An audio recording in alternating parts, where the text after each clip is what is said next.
I'm going to start the recording so I don't forget to start the recording.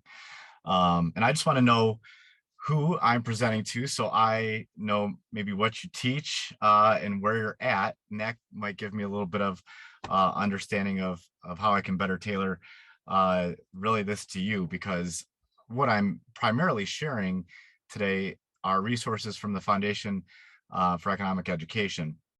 But really, there's a ton of resources out there that I'd love to help you out with if you have any needs with regard to economics. The Foundation for Economic Education one really probably has the most broad application, because I think it has resources for government, for history, for econ.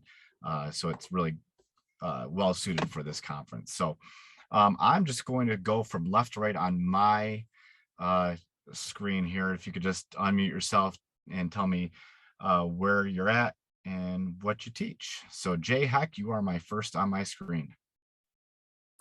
Okay, sorry, I've got kids screaming in the back, so I apologize if you hear that.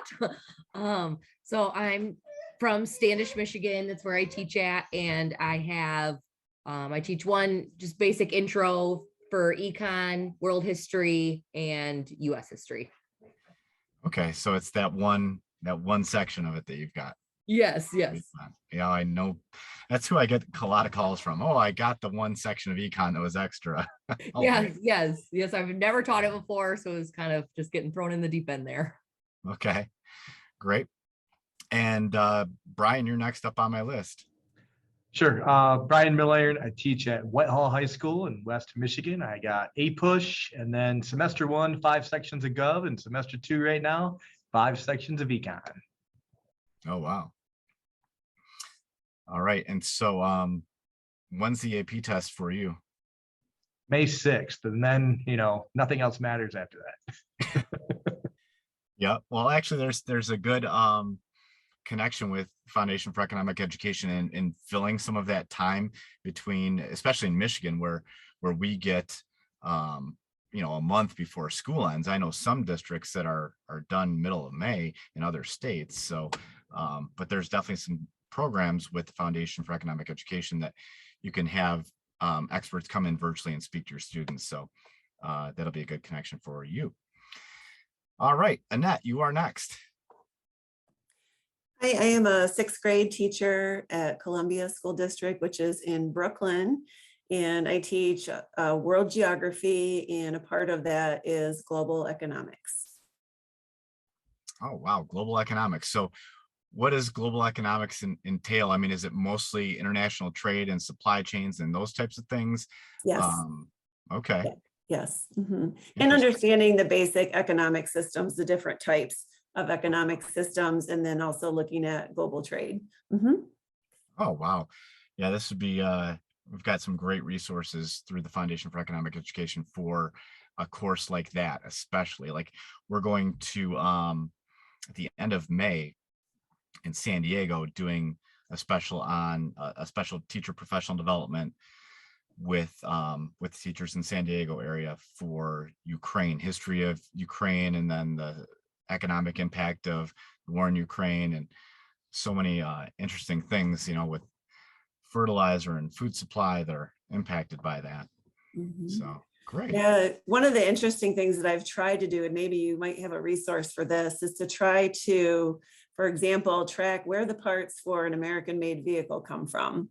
And I spent a lot of time digging for that. So if you know something like that or some other product, I think the kids would really have an eye-opening experience. I was having a hard time finding it, though. There's a good one, I think, from Visual Capitalist on coffee. I have looked for it for cars before because we're such an automotive state. And I don't remember if I found it. If I found it, I bookmarked it, because I've always been looking for the same thing.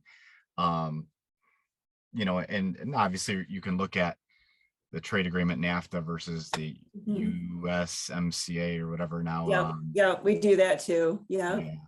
But I definitely have some stuff on coffee. Not sure what I was able to find on on vehicles. I'd like to know where the parts to my Bronco are. That's what I want to know. It's interesting because it felt like it was hidden very deeply within, you know what I mean? Like you'd have to dig pretty deep to find it, like it's hidden in some secret places where they don't really want you to know what % of your car is not American made. Yeah, and then there's so many different things about what does it mean to be made in America, assembled in America versus, you know, the part made in America. And then you've got things like today, and I didn't read the article, I just saw the headline where Biden is saying, you know, we need to buy for government purchases, American made steel will need to be used. And I'm like, okay, well, that's just going to increase the cost. And we're just doing things that are increasing the cost during a time when inflation's a worry. Just, it concerns me. So It's complicated. yeah. And everything's a trade-off, you know, it's like there's good and bad, there's winners and losers of every choice you make. And it's not always like there's a right or wrong answer, which is one of the things I like about the subject. So Thank you very much.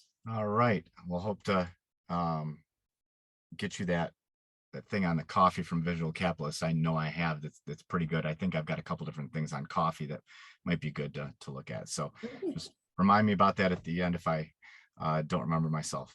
I'll put it in the chat. Thank you. Perfect. Evelyn. Hi, Evelyn Kreutz. Oh, sorry about my dog. Oh, I love dogs. Hang on. I have the little beeper. You got it? Sorry. Hang on. I can hear you just fine. So go ahead. Okay, so sorry. High school teacher, Trillium Academy in Taylor, Michigan. I teach world history, AP Gov, US Constitution, and half a semester of Econ for juniors. Wow. Yeah, it's too much, don't you think? Oh, I do. Anything over a list of 2 is too much. That's my feeling. I mean, I taught for 25 years. I just retired. And I think that, you know, that's a lot, although the US Constitution class sounds very interesting. Yes. I like that time period. And I was actually, because my daughter's got AP Gov, and so she's practicing for the AP Gov test right now. And we were talking about Brutus, and we were talking about Federalist 10 and all those types of things. So very, very interesting time period. It is. Actually, I created the US Constitution class for seniors. I have to teach a, I can't think of the word now because now my teacher brain is gone. Thank you. Elective. My husband's a teacher too. He's listening. So I had to come up with an elective for the seniors. And I just thought, especially during these times and what we're going through, so many kids don't know the Constitution. So I created that particular class. Yeah, I mean, it's so interesting. You know what caught me when I was younger was that the Liberty PBS series that kind of made me fall in love with that time period, American Revolution time period. And you know, I love the and I'm sure you've probably seen it. What is it? The cryptocurrency commercial with the comedian Larry whatever, and they're talking about giving people the right to vote and who are you going to bow to. Have you seen this commercial? No? Oh, it's no, I'm gonna have to look it up. Oh, it's really funny. He talks about, like, they say, okay, you're not going to have a king. He's like, who are you going to bow to? And you're going to let people vote, you know, and he goes, even the stupid ones. And it's just kind of funny. Oh, well, I'll have to find that and put it in the chat too before we leave if I can. All right, thanks for sharing. Shayla, are you able to unmute? There you go. Sorry, it wasn't okay. working. Okay. I teach at a charter school in Flint. I teach econ, government, US history, world history, and a world wars elective. You guys all have way too long of lists. Absolutely. Oh boy. How long have you taught econ? This will be my 4th year.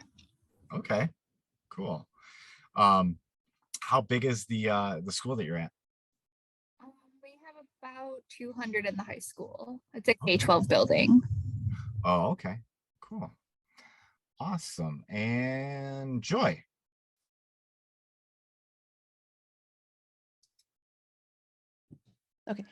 Hi, so I'm Joy Bollinger. I live in Petoskey, Michigan, which is in northern Michigan. I also work at a very small charter school, although significantly smaller than the previous teacher.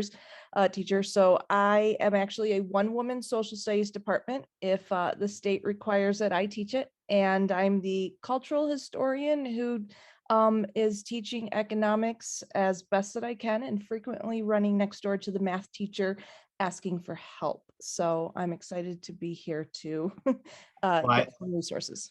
yeah, I would say, Joy, if I was in that situation, I would just make sure the students knew how to have an economic way of thinking. Don't worry so much about the college stuff and the graphs and all that complicated stuff. If they can just understand the scarcity and opportunity cost and marginal analysis and those basic concepts, they'll be fine. So Yeah. just I'm so far I'm doing all right. good, good. That's a good measuring stick. Okay. All right. Is there anybody else who I did not call on yet? If I missed you, just unmute and say hi. Sometimes people bounce around on my screen a little bit, so.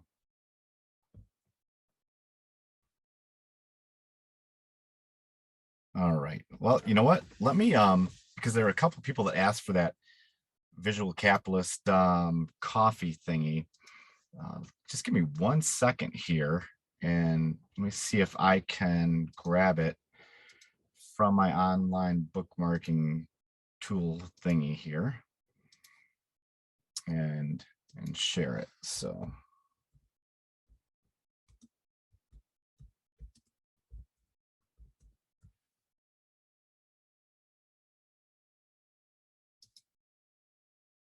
I don't know if this is it. Let me look first.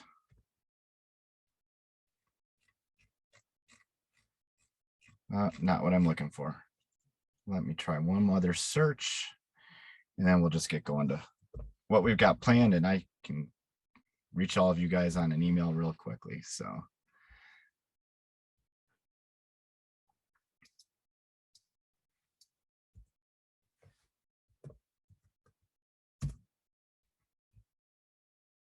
right, let's see.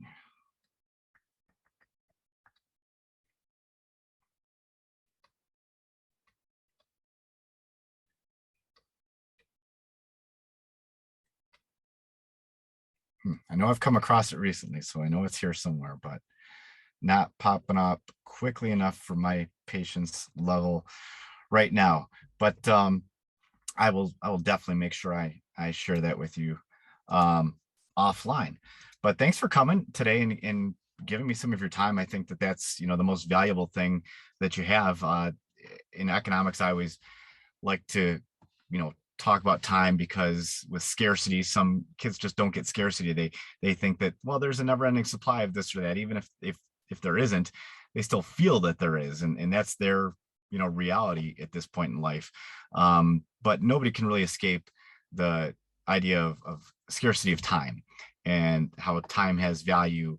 And I think a lot of what you can teach in economics can be taught off of that time and the value of your time and whether you should mow your own lawn or whatever else it happens to be. You can tie back to time. So thank you for coming in and attending this and giving your time. I'm going to talk a little bit about the Foundation for Economic Education, just give you a brief overview verbally, and then I'll screen share and talk about what we've got set up with our Learning Center and also some professional development opportunities that we are currently developing right now to provide you with some continuing ed and resources that you can use. So first of all, what the Foundation for Economic Education is, it's the oldest free market think tank in the United States. If you've ever heard of the iPencil, talking about how difficult it is to make a pencil, without, the knowledge and how you have to have that international trade, you have to have all the, knowledge and information from and parts from so many different parts of the world, and no one person can make this simple thing is a pencil. That essay was written by the founder of the Foundation for Economic Education. So we've been around 75 years now, and a lot of what the foundation has done is a lot of writing and essays, articles, those types of things. And now we're getting more into trying to provide resources for teachers. We've got some good video clips that we've been developing over the past handful of years that are available on our YouTube page and other things. But I'm going to focus on our Learning Center and the purpose behind it as well. So I taught for 25 years at Utica Eisenhower High School. I was just a general social studies teacher. So when the state made economics a requirement, I was told, hey, you're teaching economics. You're the person with the least seniority. And I'm sure you can all feel that, you've been in those types of situations. And so that was econ, and I kicked and screamed toward it because I liked teaching government and history and all that other kind of stuff. And it was scary for me, definitely at first. And then I fell in love with it.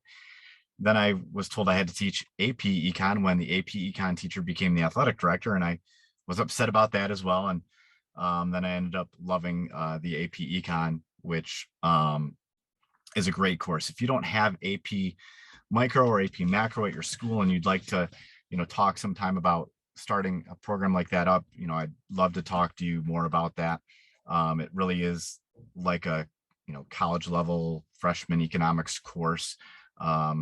And it's, I don't know, it's very enjoyable, I think, to teach kids who want to be there and want to have success.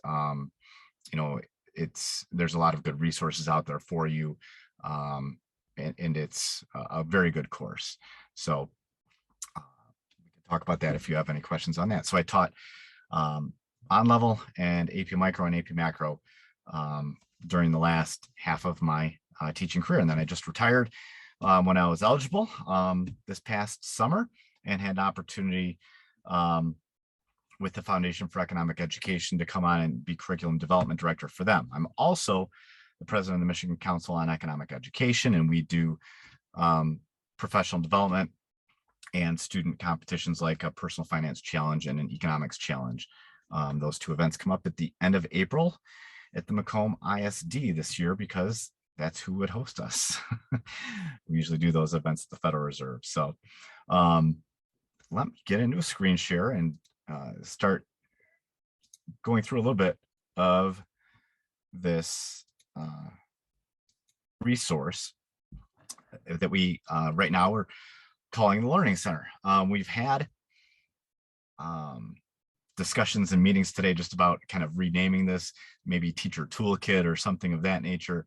But right now it's called our Learning Center. But we want to make sure that people understand that this is for teachers, not for students directly.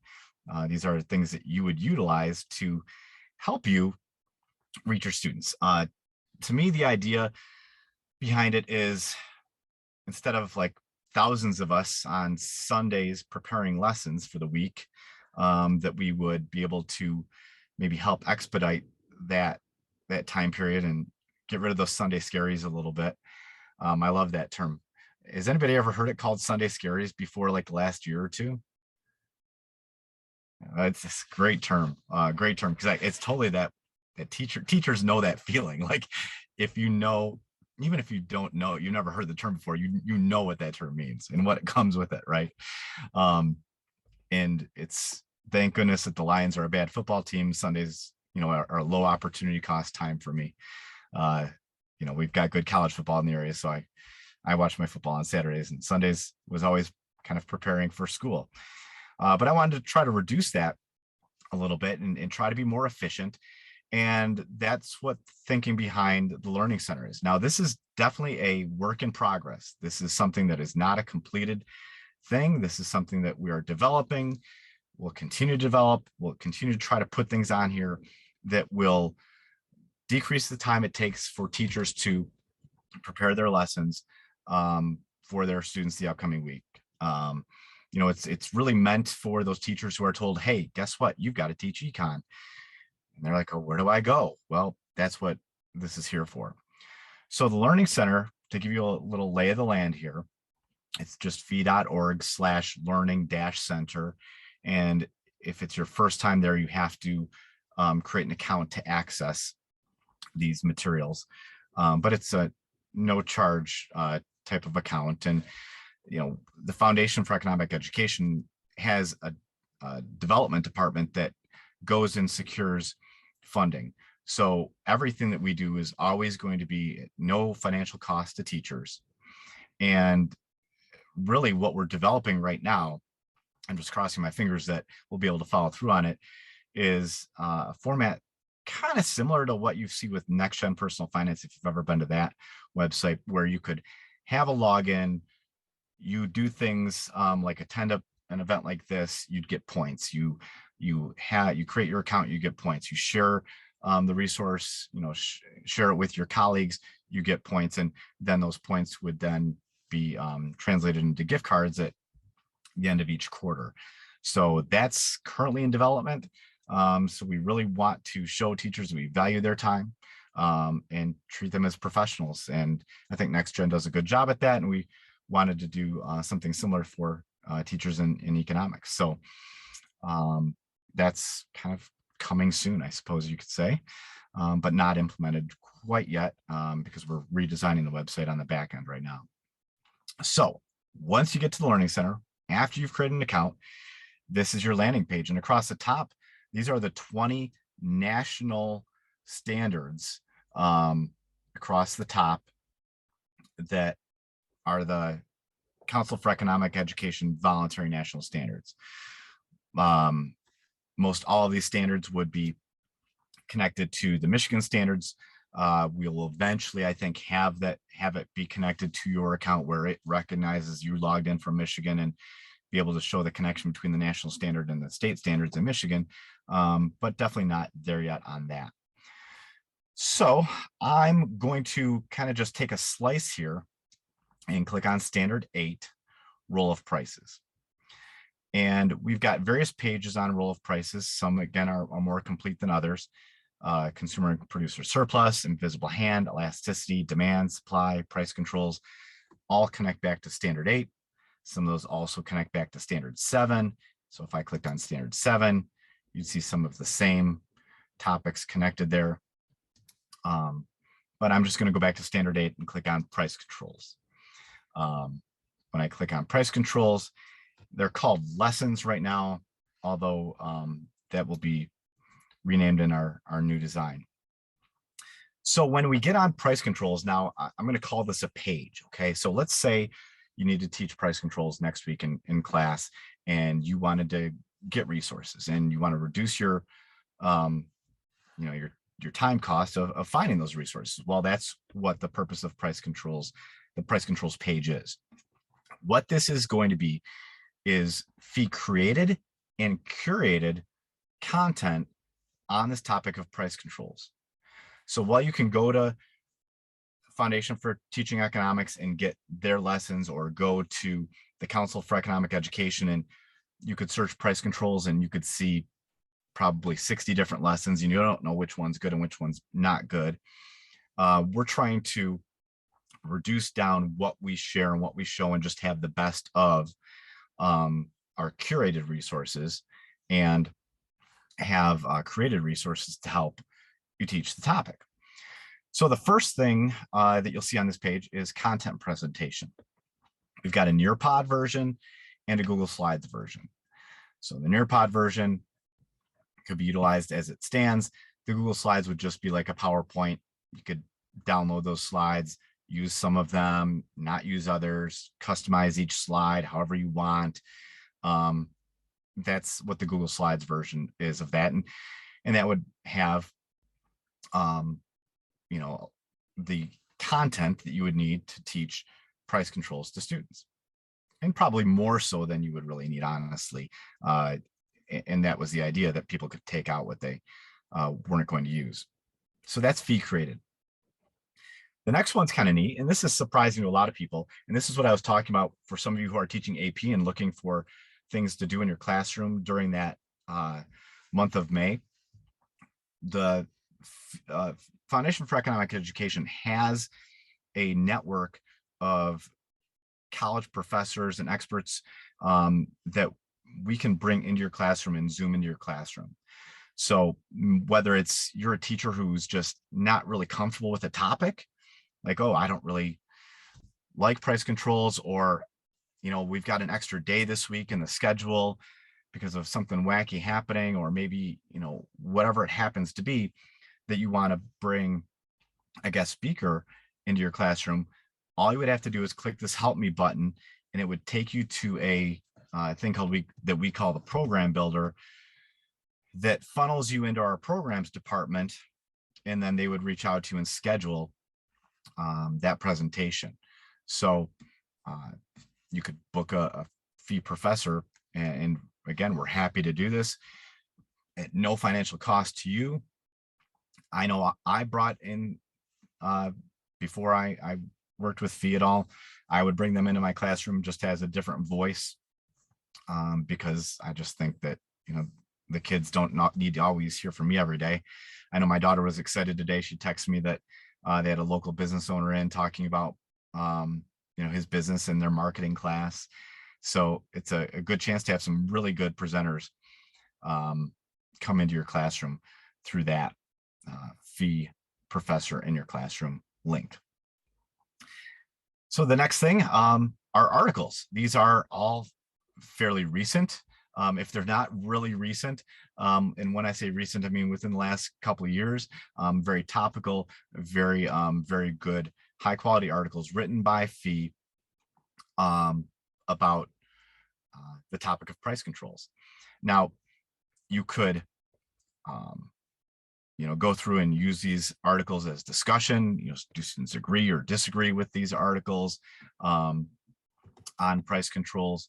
And it's not all the articles we have on price controls, but just a select handful of articles that I kind of thought were the most interesting ones, you know, and selected them for this page. Another thing on the area here is the video playlist.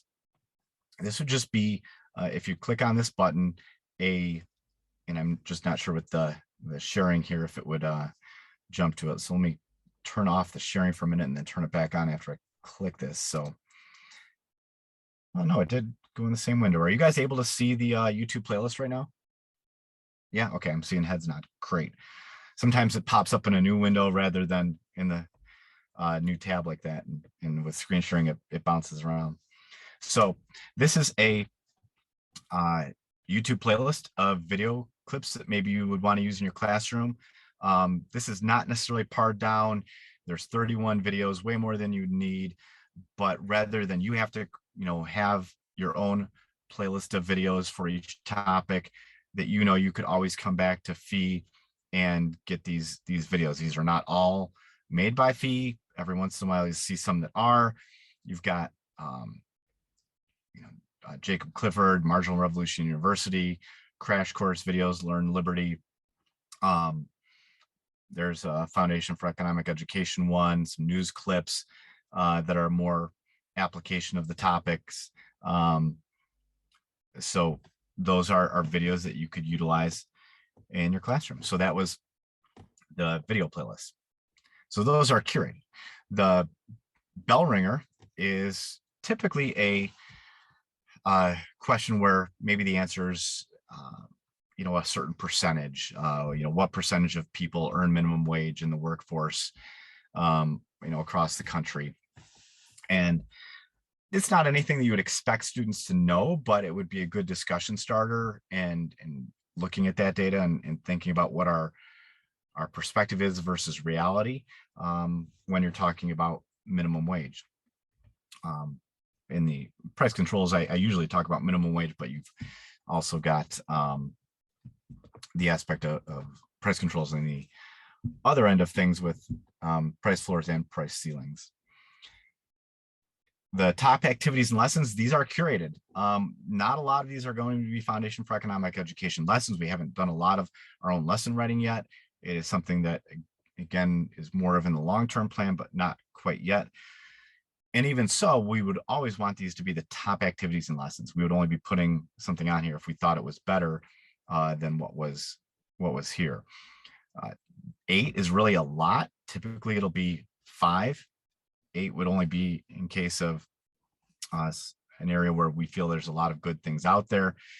And many of these will be from the Federal Reserve Banks, Council for Economic Education, Foundation for Teaching Economics. We have a C-SPAN lesson there. So those are lessons that we've curated, and we would always look to replace those with better ones if there were ones we found out about out there. You know, we want to find ones that are the most engaging, get the students doing things as much as possible. So this next area is games. These are created based upon questions that we've created.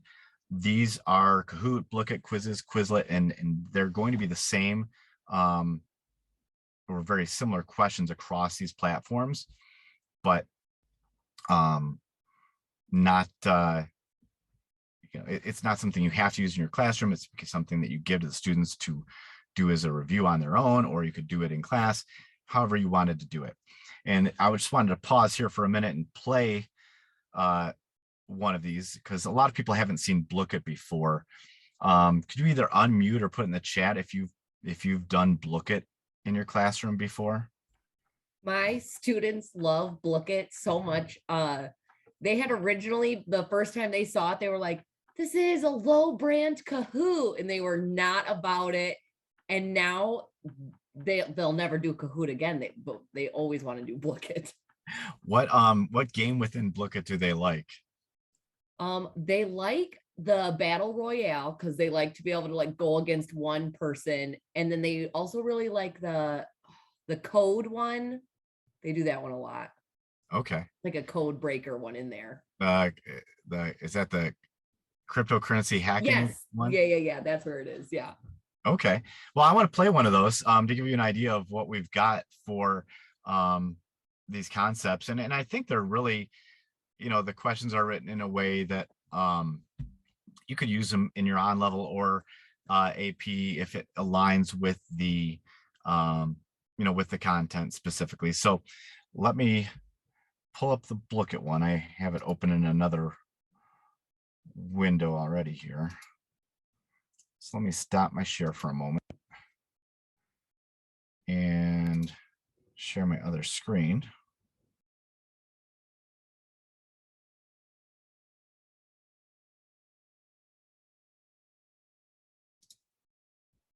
Might be the same screen. Let's see. Just have this black bar across the top that was in my way. Okay. So let's play price controls. I'm going to host a price controls game. And we'll do the crypto hack. And I'll host that game. And we'll do time. We'll do a short one because looking at our time here, we've got 6:15. We've got 15 more minutes. So we'll do a 3-minute game. And that should be good. All right, host. Turn the audio off just so I can talk a little bit. So you'll have to go to blooket.com/play in a new browser window, or if you want to do it on your device, on a different device, that's fine as well. But you'll go to blooket.com/play and you'll type in this code. I'll put it in the chat in case that helps you at all as well. 941590. So I'll put it in the chat. That way you could just click it if you needed to. And we'll wait till we get some people in here, and then we'll start the game. I think with any game, we've got to give a prize, right? So we could give the winner, let's go with a $20 Amazon gift card. That should help make the middle of the week be a little happier. So we'll do a $20 Amazon gift card to the winner. And the cool thing about some of these games are that, it's not just the smartest kid that's going to win. It could be the luckiest kid that's going to win, because there's different things in a lot of these look at games where there's random things that can happen where you could lose points up to the very last second. So it makes it it keeps everybody engaged the entire time, which I know on Kahoot sometimes if kids don't feel that they have a chance of winning, depending on the incentive system you've designed when you're doing it, they can kind of give up a bit. All right, so let's see here.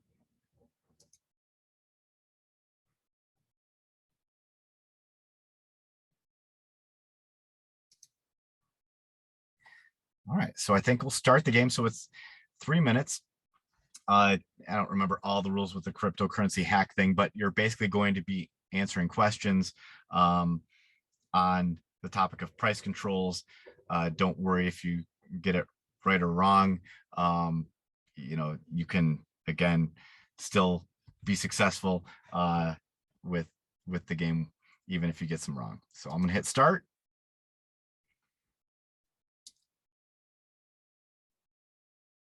And it'd probably be best if I stop. We'll leave it on screen share.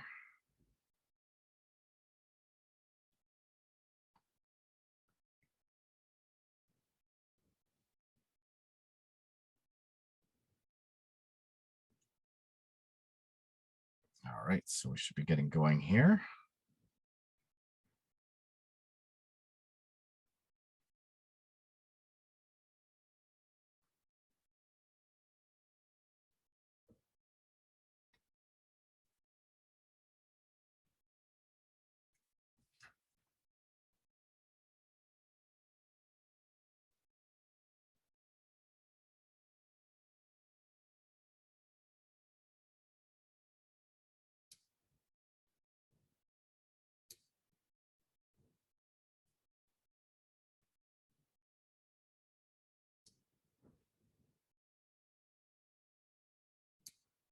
All right, so here we go.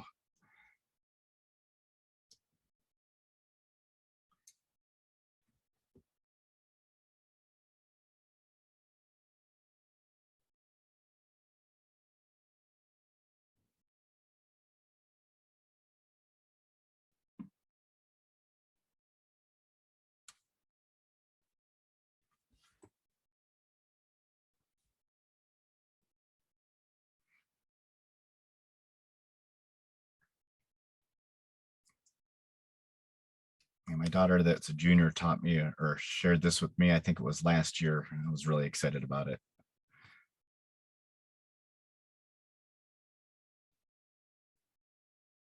I don't want to talk too much while you're playing so you can focus, but do want to let you know that we have, these question banks built in so you can do book it with a number of different topics.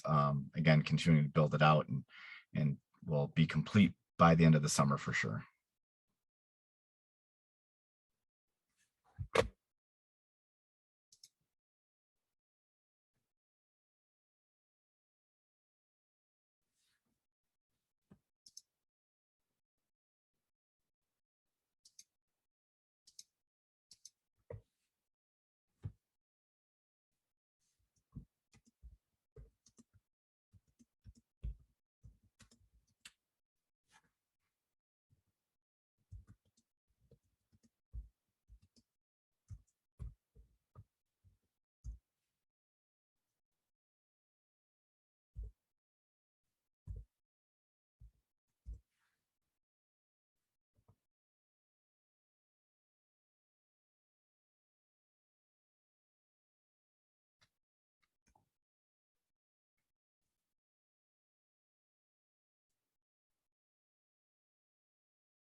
All right, so Evie, let's see. Did remain in first. All right, so obviously that was a little bit of a quick game with the time period that we had right there. I just wanted to give you a taste of it. So Uh, I said a $5 Amazon gift card. Was that what I said? That was 20, sir. That was $20. I wanted to see if you were listening. I gave you a chance to chime in. $20 gift card for you. So again, we'll make sure that I have your email address so I can send that out to you this evening here. So you can, don't spend the rest of our time together shopping though. Okay. So congratulations. Did you guys like that game? I mean, I didn't make Book It. I made the questions. If you didn't like the questions, you can tell me that. But do you like Book It if it's new to you? That's a good one. I don't think I've used this one yet because Tower of Doom, I think, is the one my kids really love. We do that one. We do the racing one. And then I usually at the end will end with the classic because then you go through every single question. And I know they've seen all the questions at that point. Yeah, that's a good point. All right. Well, let me go back to congratulations, and let me go back to that page on price controls. So we've got those games built out for, we probably got them for 12-ish or so topics at this point. It covers a number of the topics in a econ course, but not quite everything yet. We have some assessment questions, which we plan on making these more secure as we roll out the Learning Center and make it a more visible thing out there in the internet. But these are just Google Doc questions along with your answer key that you could utilize these questions however you'd like in your classroom. Typically have about 15 questions per topic. Depending on the topic, maybe 12, maybe even a little bit more than 15. But I would say about 15 is the average number of assessment questions that you could utilize on that topic. So those are created by Fee. We have podcasts that are curated. The Think Like an Economist podcasts are great. They're 15 to 20 minutes long from Justin Wolfers and Betsy Stevenson. Justin's great. Betsy's great. I really like how Justin is able to communicate economics in a very good way for just the everyday person to understand it. So my students seem to stay engaged with the Think Like an Economist podcast. And there's some other ones out there as well that I thought were kind of interesting, and put those in our podcast area here. Some of the areas have a DBQ that was created by a teacher in Texas that was working for Fee before. I got there doing some DBQs, and so we connect those into the Learning Center as well. And then other resources. These are typically going to be websites that you would want to share with your students personally. I remember sharing this Congressional Budget Office website with my students when I was showing them the minimum wage and kind of the trade-off with, okay, most economists would agree that you raise the minimum wage, that it's going to cause a decrease in employment. And so that's, kind of a nonpartisan website, the Congressional Budget Office, showing kind of the impact that would happen and the trade-off. Again, most of economics comes back down to trade-offs because, there aren't solutions, there's just trade-offs. And we have that website here that you might want to share with your students. Now, again, getting to the time that we're going to be we have some national teachers that are set to work with us, Van Prime and Joel Miller, two of the recent Council for Economic Education National Teachers of the Year, that are going to be developing resources with us this summer to create assignments off of these things. So by the end of the summer, I would, expect that you'd see an assignment tied to this website that we have in the other resources area, and that we would have kind of printable, like 3 printable assignments per topic that you could pull off of the Learning Center. And if you had a resource, you see a video clip you think we should add to the Learning Center, this area at the bottom is where you could do that. if you have an assignment or activity, they're like, I've got a great assignment utilizing that congressional budget office website, and you want to share it on Learning Center, we would publish it and we would pay you for that, for certain that, you know, you've put time into creating that. We want to respect your time and would definitely compensate you for that. Now, the only other thing that is not on here yet that I want to mention is we're in the process of, and should be done by the end of May, with creating on-demand professional development. So we'll have one for each of those. I'm going to go back to Learning Center home here. We'll have one for each of the national standards. So we've got some of them built out already, but they're 1 hour on demand, help you get, you know, sketches in Michigan. Again, in the future, we plan on being able to, you know, offer you points toward getting gift cards and other things in the in our little ecosystem that we'll have set up. So that's the resource of the Learning Center. Again, don't forget about the programs that we offer, where we can come in, and it's not just economics. We've got a ton of different programs that would be great for history, about especially when you talk about that U.S. Constitution class, and what should be the role of government in, you know, in the system. Should it be more giving people more power to make decisions, or should we have more regulations, and kind of going back and forth about those types of topics. You know, the founding fathers time period, I definitely know we've got a lot of good people to speak on that. We've got Revolution of One programming, which is for more of lower income schools that might have some unique challenges. We've got some great speakers that would really speak about empowering the students to, you know, take control of their lives, and that they have a lot of opportunities really in our systems. So no matter what you need, I think as a social studies teacher, there's probably something at FEE for you. You know, whether it's our stuff directly here to use in economics classroom, history and government, speakers and resources that we might have as well on the website, and the FEE programs with the guest speakers that we could, you know, have come into your class.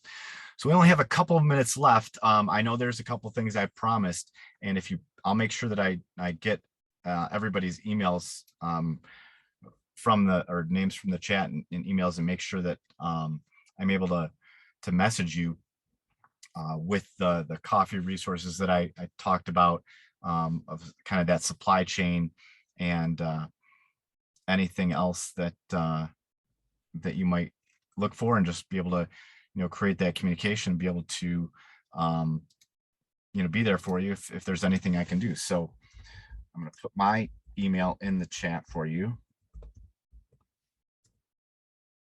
All right, cool.